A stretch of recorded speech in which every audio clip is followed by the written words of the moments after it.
Достар, сәлем. Бүгін сіздермен өте дәмді, қамыры жұмсақ болып шығатын пияз қосылған қатпарлы нан пісіреміз. Дайын болсаңыздар, бастайық.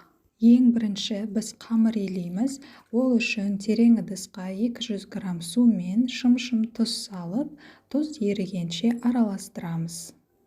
Келесі бір дана жұмыртқа қосамыз және жұмыртқа мен су біркелкі болғанша жақсылап араластырып аламыз.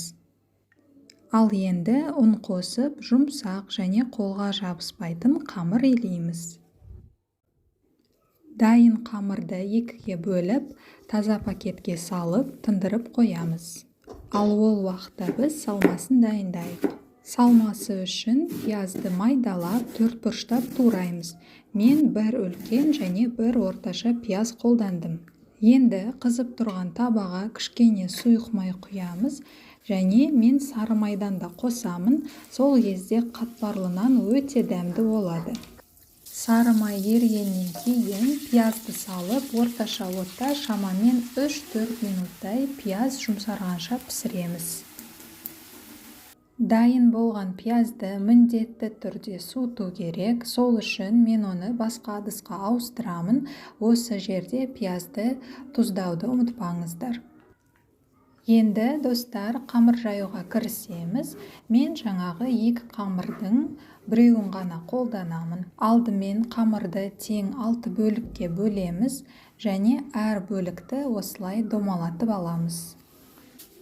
Енді әр домалақты бір-бірден жұқалап жаямыз. Мінекей достар, осындай жұп-жұқа болу керек. Жайылған қамырға салмадан салып, тегістеп шығамыз. Соңында қамырды осылай мінекей видеода көрсетілгендей ораймыз.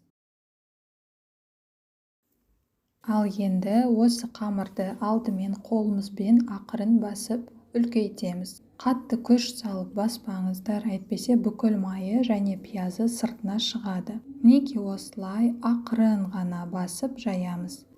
Қатты жұқа етіп те жаймаймыз, орташа болғаны дұрыс. Барлығын осылай үлкейтіп алғаннан кейін табаны қыздырып, қатпарлы нанды пісіріп бастаймыз. Май қоспаймыз достар, біз майсыз пісіреміз.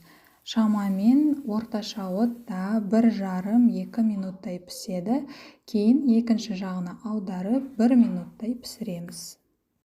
Мінекей достар, пияз қосылған қатпарлы нан дайын болды. Дәмі енді супер. Сіздерге осы рецептпен дайындап көруге кеңес беремін. Видеоны қарағандарыңыз үшін сіздерге үлкен рахмет. Сау болыңыздар.